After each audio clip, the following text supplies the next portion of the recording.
Les marais étaient des espaces de culte où les Polynésiens se retrouvaient pour chanter, danser, faire des sacrifices et méditer. Regarde.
Le premier à découvrir la grève, c'est Mikimoto, et à la place d'un grain de sable ou d'un petit bout d'algue, on va utiliser ce que l'on appelle des nucléus.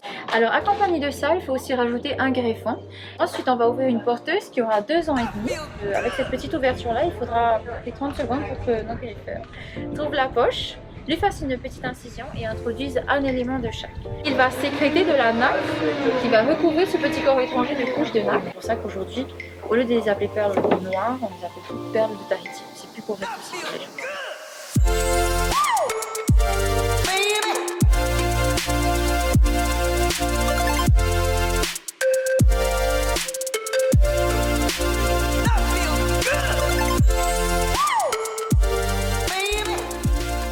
Ce soir, ça va être une soirée particulière parce qu'on va t'emmener faire un saut dans le temps dans une soirée traditionnelle polynésienne. Regarde.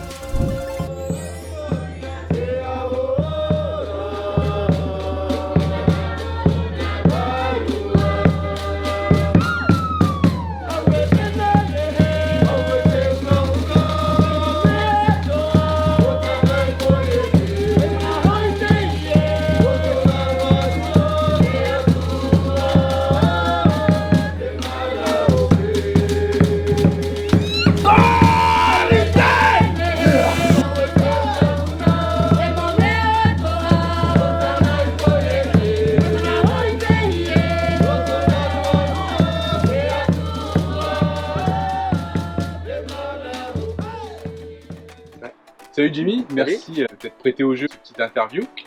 Donc comme d'hab, comme la dernière vidéo, on refait l'interview, cette fois avec Jimmy qui est expatrié depuis maintenant 18 ans. Jimmy, vas-y, explique-nous un petit peu ton parcours et qu'est-ce qui t'a emmené en Polynésie. Qu'est-ce qui m'a emmené en Polynésie? Donc moi je suis infirmier et j'ai été diplômé en 2001, époque où on recherchait du travail un peu partout et facilement. Et quand j'ai commencé à travailler en métropole en Normandie, je voyais bien que j'étais trop jeune pour être sur le marché du travail et être déjà dans les responsabilités. Donc j'ai voulu commencer par voyager. La Polynésie m'avait répondu plutôt favorablement. J'ai passé mon entretien, j'ai été embauché direct. J'avais pris un aller sans retour et finalement l'aller a duré 18 ans maintenant. Ouais, c'est clair. Voilà, ça fait donc 18 ans voilà, que je suis infirmier. Bon, bah, voilà, à 40 ans c'est le moment de changer de vie et donc je vais continuer à m'occuper des gens, mais je vais monter une pension de famille voilà, et profiter de la belle vue qu'on a là et en faire profiter les autres. Voilà. Allez, je vous montre 2 minutes.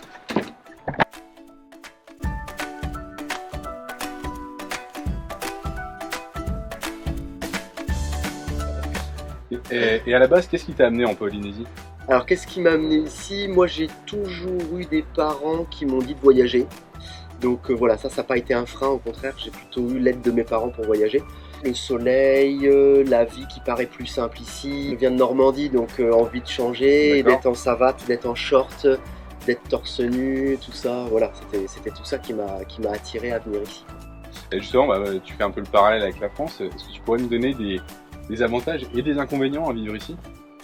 Ouais, alors les avantages, clairement, c'est la simplicité de la vie. Si en Polynésie, le vouvoiement n'existe pas, par exemple, donc tout le monde se tutoie, par exemple. Il n'y a pas d'impôt, ça peut être un truc aussi intéressant pour ceux qui en payent beaucoup en France. Voilà. Les inconvénients, Alors les inconvénients, l'éloignement géographique, l'éloignement par rapport à la famille, l'éloignement par rapport aux activités, c'est-à-dire que la Polynésie c'est bien, mais quand t'aimes sortir et tout ça, c'est quand même pas l'endroit où il faut être. On se sent loin de tout, ça peut être un avantage et un inconvénient. Donc, si vous avez envie de voyager et si vous avez envie de venir en Polynésie, surtout n'hésitez pas sur l'île de Moorea à venir chez Jimmy. Cocoon Van. Cocoon Van, c'est un super Airbnb, on va vous montrer quelques images juste après. Alors, du coup Jimmy, est-ce que tu peux nous donner 3 raisons de voyager? Alors 3 raisons de voyager. La première, on se rend compte de la chance qu'on a d'être français, parce que le voyage permet de voir d'autres cultures, d'autres manières de fonctionner, et on est quand même bien lotis, on a quand même une bonne éducation, une bonne santé, voilà. Voyager, c'est rencontrer d'autres personnes, d'autres manières de faire, de voir qu'il n'y a pas que notre manière de faire à nous.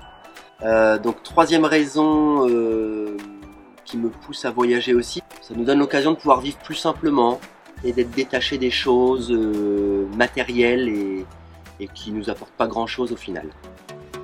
Maintenant, c'est à vous de jouer.